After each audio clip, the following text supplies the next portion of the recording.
It was 3:07 a.m. when the sound of metal against metal yanked me out of sleep like a slap to the face. I froze, heart pounding, ears straining to make sense of the scraping noise outside. A dog barked 2 houses over, then silence until the crunch of heavy boots hit the gravel of our driveway. My bedroom window framed a scene I would have thought absurd if it wasn't happening in real time. HOA Karen, robe barely tied, hair sticking out like frayed rope, was standing at our front door while 2 men in matching jackets fiddled with a crowbar at the lock. They moved like they owned the place, talking low, their flashlights cutting across the siding. For a split second, I thought maybe it was an emergency, then I caught the smug little smirk on Karen's face. That same one she wore last year when she fined Mrs. Reynolds for a non-regulation bird feeder. Only now, she was on my porch at 3 in the morning, whispering instructions to men who clearly weren't there to deliver muffins. My gut screamed one word: trouble. I barely had time to pull on a hoodie before the hallway light flicked on. Dad stepped out of his room in sweatpants and a t-shirt that had seen more wars than most people could imagine.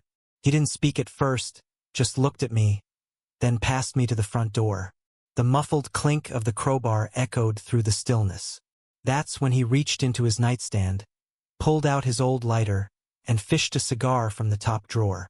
He struck the flame with a practiced flick, took a slow draw and muttered, "Boys, we've been training for this since '98. If you're wondering what that means, you've never grown up in our family."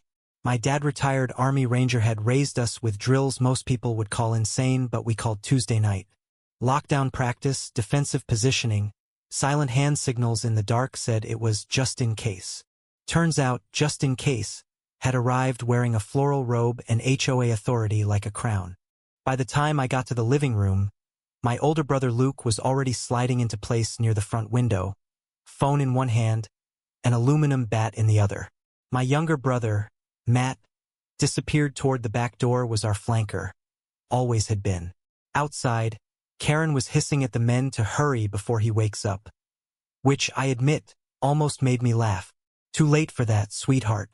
The first bang came when the crowbar slipped and slammed against the deadbolt. Dad just stood there in the center of the living room, smoke curling lazily from his cigar, eyes locked on the door like a hunter watching a deer step into a clearing. He didn't raise his voice, didn't rush, just nodded to Luke, who gave a short, sharp whistle. It was our signal. Cameras rolling, lights ready. When the lock finally gave way with a crack, Karen pushed the door open like she'd conquered Troy. Her expression shifted fast when the porch light blazed on, triggered by Matt from the side of the house. She froze in the doorway, 1 foot inside, her men bumping into her back like confused sheep. "Evening," Dad said, his voice low but carrying the weight of command. "You're trespassing." Karen's chin jutted out.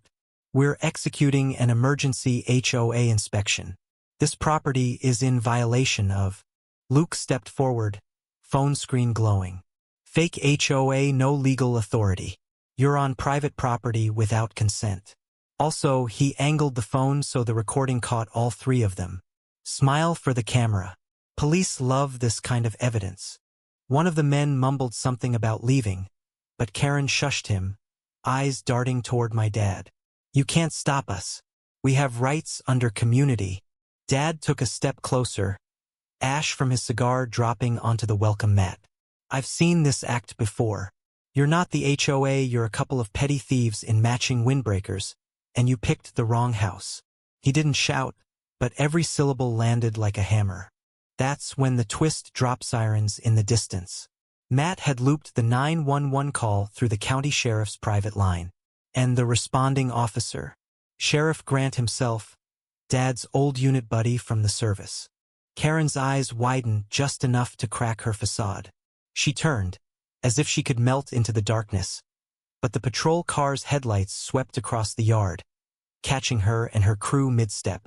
Dad didn't even turn to watch them squirm, just exhaled smoke, muttering, "Training paid off." The patrol car skidded to a stop at the edge of the driveway, gravel spitting under the tires. The beams from the headlights sliced through the night, pinning Karen and her 2 inspectors like deer caught mid-crime. Sheriff Grant stepped out slowly, his boots crunching against the stones, hand resting casually on his holster, not in threat, But in that way lawmen do when they know the situation is already theirs. "Evenin', Hank," he said to my dad, his voice smooth and steady. "Heard you had some unwanted guests." Dad gave the faintest nod, cigar still clamped in his teeth. "Broke in at 307. Fake HOA bogus authority. I think you'll find some interesting tools on them." Grant turned his gaze toward Karen, who tried to pull her robe tighter like that would somehow cover the fact she'd been caught red-handed.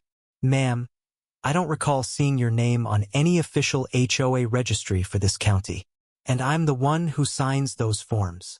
Karen's tone wobbled, but she still tried to stand tall. "We were responding to a complaint property violations that needed urgent inspection. These men are my compliance officers." Grant smirked.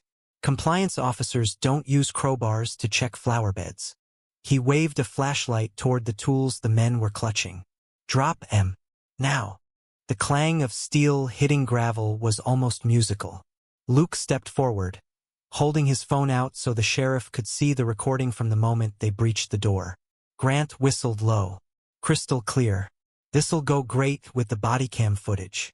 He motioned to the deputy stepping out of the passenger side. "Cuff him." Karen exploded then, her voice cracking into a high-pitched shriek. "You can't arrest me. I'm the president." "No." Grant cut her off. "You're a trespasser, an attempted burglar, and a fraud. And before you try the whole 'it's a misunderstanding' routine, you might want to remember my partner here already ran your plates on the way over. Seems that SUV you parked 3 houses down is registered to a company dissolved 4 years ago, same company tied to a string of neighborhood scams." Her face drained of color, but her mouth kept running. "This is harassment. I'll have you all." "Save it for the judge," Grant said, signaling for her to be escorted to the cruiser. The neighborhood had started to wake up by then. Porch lights blinked on like a slow wave, and doors creaked open as sleepy-eyed residents stepped out to watch the scene unfold. Someone across the street actually started clapping. A few whispered, recognizing Karen from past HOA drama, legal fines, mailbox inspections, and mysteriously missing Christmas decorations. As the deputies secured Karen and her accomplices in the back seat, Grant turned to Dad. "You want to press charges?" Dad's jaw tightened.